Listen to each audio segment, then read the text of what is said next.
How can we play characters with high charisma when our real-life selves have charisma as a dump stat? What happens when you want your high charisma character to charm their way into or out of something, and instead of just making the roll, your game master says, "Hold on, convince me"?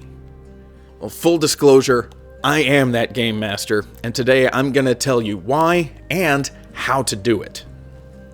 The whole thing takes exactly 2 steps, and they work whether your character has a high charisma or not. The first step is to assess your character. Exactly what kind of charm do they possess? Do they have the boyish charm of a fool? Miss Jennings is corking, but she thinks I'm an idiot. Well, I'm an idiot. Can't change that. Do they have the aloof charm of the unimpressed? A little short for a stormtrooper. Huh? Do they have the fast-talking charm of the mischief maker? The closer we are to danger, the further we are from harm. It's the last thing he'll expect. Do they have the hypnotic allure of a cult leader? Now they will know why they are afraid of the dark. Now they will learn why they fear the night. Do they have the streetwise charm of the cool guy? Do you mind if I ask you a few questions? Unofficially, of course. Make it official if you like. What is your nationality? I'm a drunkard. Do they have the devastating charm of the very blunt? I was told you were drunk, impertinent, and thoroughly debauched. You can imagine my disappointment at finding nothing but a browbeaten bookkeeper. Or perhaps is your character so attractive they don't have to say a whole hell of a lot of anything? Knowing your character's angle is more than half the battle. It's a game of pretend after all, so pretend like you're charming and let some words spill out of you. You might surprise yourself. If you've got your angle all picked out, but you still have trouble getting it across in-game, what then? Well, that's where step 2 comes in. Don't speak aloud what your character says. Describe what your character says. Describe how they say it, and describe what their true intentions are. Here are some examples. How's my disguise? Not great. The clothes are good, but the fit isn't quite right. I make my approach and hope for the best. I go in for flattery, leaning into his vanity as much as I can. Your robes fit you magnificently. Your crown is not at all too big for your head. It works. He loves the flattery. He laps it up like a kitten with cream. His lackey doesn't buy it, though. He doesn't like you. He gets in your face and demands to know who you are and what you're doing here. I very politely tell him to shut his face. Here's another example. I ask him what he wants. You know the leader of the underground movement in Paris, in Prague, in Brussels, in Amsterdam, in Oslo, in Belgrade, in Athens? I tell him I've got people in his capital, too. Yes, even in Berlin. If you will furnish me with their names and their exact whereabouts, you will have your visa in the morning. And the honor of having served the Third Reich. I let him know I don't consider that an honor at all. You will give us the names? I keep my composure, and then I look him in the eye, and as eloquently, as diplomatically, but as clearly as I can, I tell him not only no, but from the deepest part of my heart, I tell him to go himself. Oh, Laszlo, you have a reputation for eloquence which I can now understand. Here's one more example. I tell him that we're in a terrible hurry. Don't rush me, Sonny. You rush a miracle man, you get rotten miracles. You got money? 65. Sheesh. I never worked for so little, except once, and that was a very noble cause. I tell him this is a noble cause. He works with crippled orphans who have terminal diseases. You roll a 6. You a rotten liar. I tell him the actual truth, and I beg him to help me. You rolled a 4. Your first story was better. Now, what if charisma is your character's dump stat? There are still times where you're gonna have to make a Riz roll, and times when your otherwise completely uncharming character could still succeed. Laconic and deeply taciturn people are often found very charming, even in spite of themselves. Good tea. Nice house. And even the chronically honest can still make a good enough bluff check when they have to. Who are you? Me? I'm the window cleaner. Window cleaner? Christ, you've got to be joking! Who are you? I'm the dry cleaner.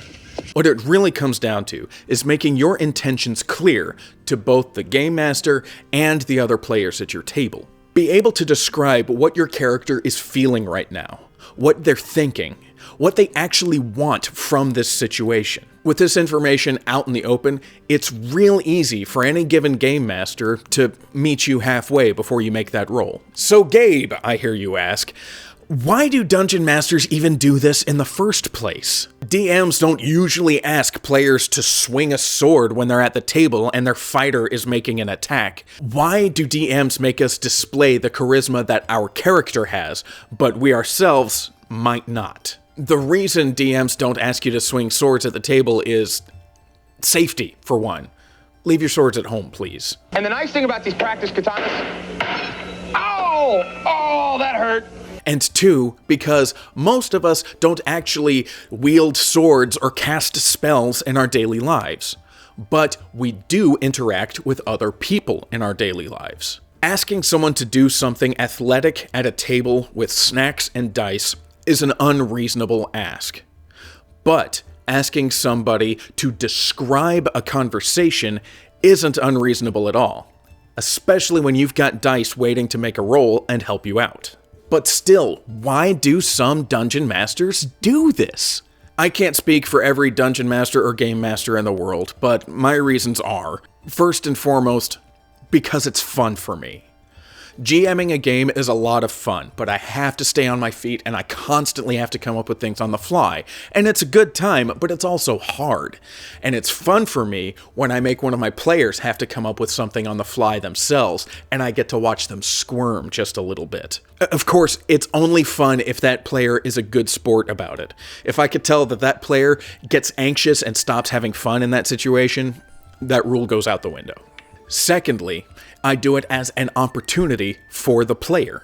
If your attempt to convince me or intimidate me is particularly creative, amusing, or unexpected, keep your dice. It is an automatic success. In fact, if your attempt makes me laugh or say aloud, "Wow," you crit. No dice required. Now, of course, like all methods, this method can backfire, and it can backfire in two distinct ways. First, you can catch your player completely flat-footed and have them stuck stuttering while they draw a complete blank. Luckily, there's an easy fix for this. As the game master, I can start dropping little information and tidbits that their character could probably observe about the NPC that they're trying to charm or perhaps even intimidate. And while I'm describing these little bits, it gives little hints as to different tactics or angles that the player can try and get this NPC to do the things that they want them to do. As a game master, I would start describing little bits and pieces, little details that the player character would observe about this NPC, to give them little hints as to what tactic or angle they can try to work. And if that's not working, then it's a simple thing to talk it out with the player. We can come up with a tactic or an angle together. The entire game is about creative collaboration overall, and that's a source of most of the fun, so what's the big deal in collaborating with your players to come up with cooler ideas? Almost all of the best ideas that are ever put on my table come from the players, not me. The other way that this can backfire is far more devastating, but it is especially devastating to the game master. It happens when a player forces me to make a game-changing character choice about a non-player character. For instance, imagine this scenario. The party got the drop on a band of orcs. They've dispatched all of the cannon fodder, and now they're interrogating the leader of this band to find out which way the greater orc horde is marching. Okay, I threaten him. I threaten to do something awful to him if he doesn't tell me which way they're going. Okay, shoot. What do you say? Ah, crap. if you don't tell us which way the orc horde is marching, then I'll give you a wet willy. Really? A wet willy? That's a terrible threat. What battle-hardened orc would fear the wet willy? Look, you told me to come up with something, and that's all I got right now, okay? That's an 18.